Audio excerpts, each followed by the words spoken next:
নমস্কার, কলকাতা টিভি ডিজিটালে আপনাদের স্বাগত। আজকের ন্যাশনাল লাইব্রেরির ভাষা ভবনে কিন্তু একটা কথা ঘুরে ফিরে আসছিল, দিলীপ ঘোষ কোথায়? আজকের বৈঠকে দিলীপ ঘোষ নেই কেন?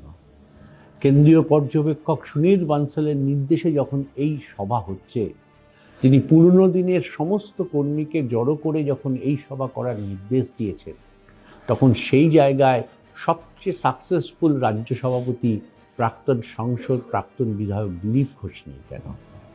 কেউ বলছেন আমন্ত্রিত নন তাই আসেননি, কেউ বলছেন না তিনি আমন্ত্রিত হয়েছিলেন কিন্তু তিনি আসতে পারেননি।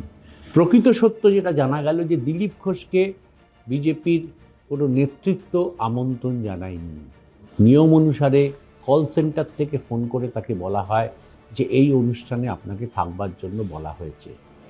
স্বাভাবিকভাবে একটা রাজ্য সভাপতিকে কল সেন্টারে ফোন করার জন্যই কি দিলীপ ঘোষ আসেননি?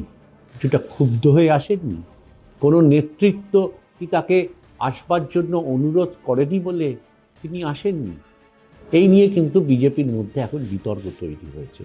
বাস্তব সত্যে এটা, দিলীপ ঘোষ নেই এবং পুরনো দিনের সমস্ত কর্মী থেকে শুরু করে যারা এখনকার কর্মী যারা গেছিলেন, তারা কিন্তু একটাই আলোচনা করেছেন, দিলীপ ঘোষ কোথায়? ঐক্যের মঞ্চে, পুরনো নতুন মিলনের মঞ্চে, সরাসরি কেন্দ্রীয় নেতৃত্বের ডাকে যে মিলন হচ্ছে, সেই মিলন মঞ্চে দিলীপ ঘোষ নেই কেন?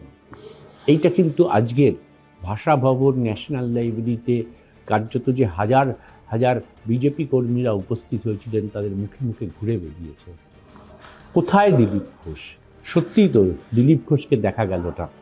আমরা দিলীপ ঘোষের সঙ্গে যোগাযোগ করার চেষ্টা করেছিলাম, তার সূত্র ধরে আমরা যা জানতে পারছি, দিলীপ ঘোষ তার নির্দিষ্ট প্রোগ্রাম থাকার জন্য আসতে পারেননি।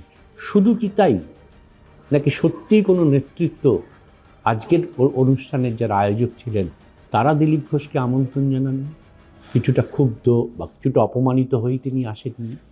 কারণ তিনি রাজ্য সভাপতি, প্রাক্তন সাংসদ, সর্বভারতীয় সম্পাদক প্রাক্তন, তিনি প্রাক্তন বিধায়ক। ফলে যেভাবে ট্রিটমেন্ট করা উচিত ছিল দিলীপ ঘোষকে নিয়ে আসার জন্য, সেইটা হয়নি বলে দিলীপ ঘোষ আসেনি। এই প্রশ্নের উত্তর ভবিষ্যৎ বলবে, কিন্তু এটা বাস্তব যে দিলীপ ঘোষ নেই। এইটা কিন্তু আজকের এই পুনর্মিলন অনুষ্ঠানের একটা তার কেটে গেছে। যে ঐক্যবদ্ধ হওয়ার চেষ্টা বিজেপি করছে, সেই জায়গায় যেন একটুখানি সুর কেটে গেছে। সত্যিই তো দিলীপ ঘোষ নেই, যে দিলীপ ঘোষের হাত ধরে বিজেপির এত বড় সাকসেস।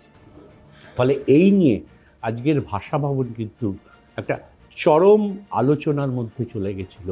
দিলীপ ঘোষ কই? দিলীপ ঘোষ কেন নেই? দেখা যাক কবে দিলীপ ঘোষ আবার শপথে বিজেপির এই ধরনের কর্মসূচিতে থাকবেন, সেটার দিকে তাকিয়ে রয়েছেন বিজেপির কর্মীরা।